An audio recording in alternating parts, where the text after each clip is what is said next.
All right, now what I had to do here is I had to put these washers on because this piece here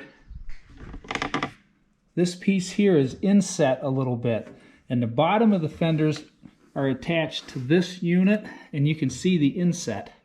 So I put washers on these to keep this fender from going too far this way and laying over.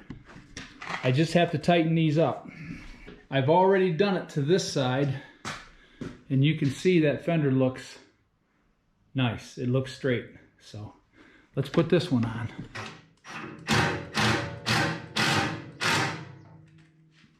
All right, I got all three of them started.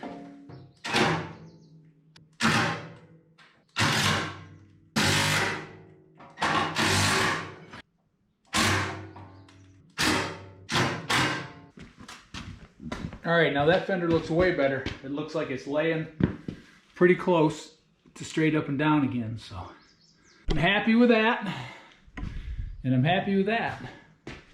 So now we got to figure out how to rig these lights.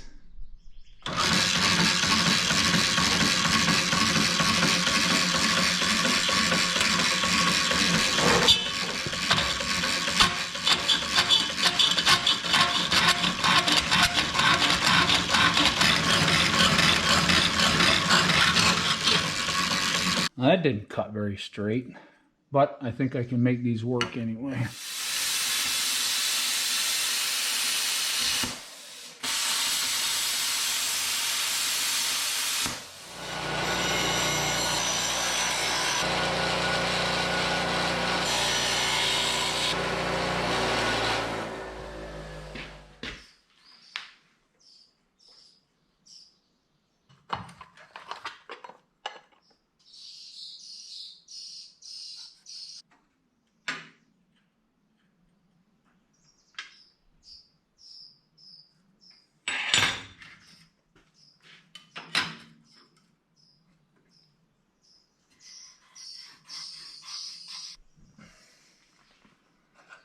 Taking these teeth out of my vise.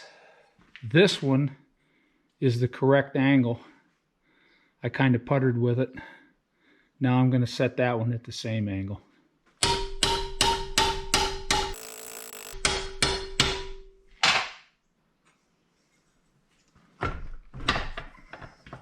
This will be bolted to the fender.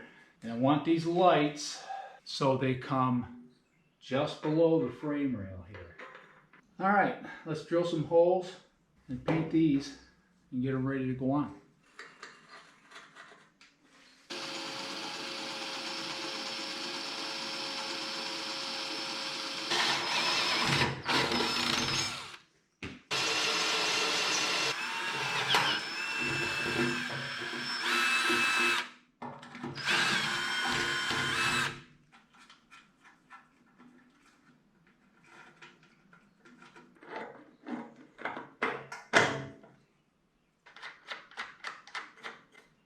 All right, that looks real good. It's just the top of here, and it doesn't stick out beyond the fender, so I think that's fine. Should be visible from all angles. Okay, the test fit is complete. After we get these test fit and bolted, we're going to take those brackets back off and paint them. Okay, I got this side drilled. I got it fit, and it looks right. Looks just right. All right, this is how I'm going to do this. This license plate bracket came with these lights.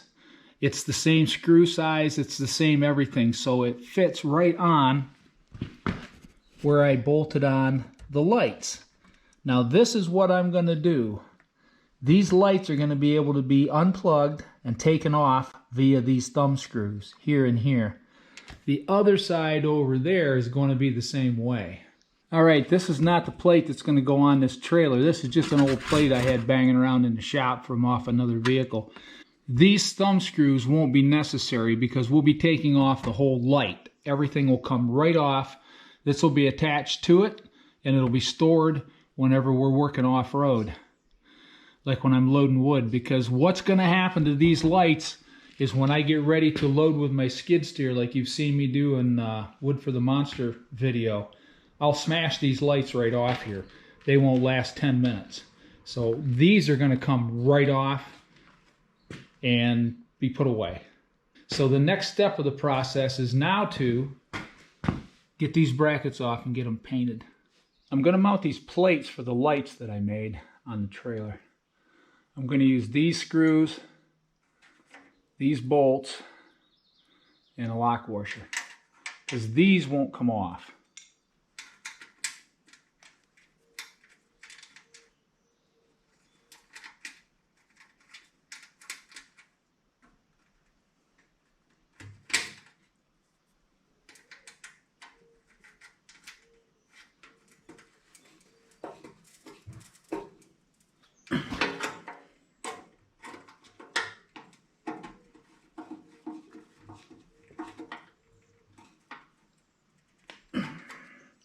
Now I've sized these bolts here so that they don't come through the other side. There's a full nut.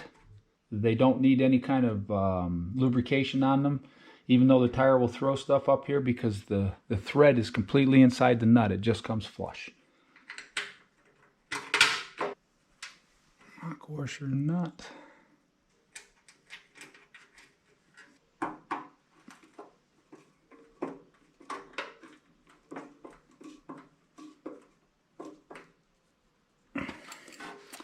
And this side is the same. The nuts come flush, and this piece won't come off. We'll unbolt the lights off these.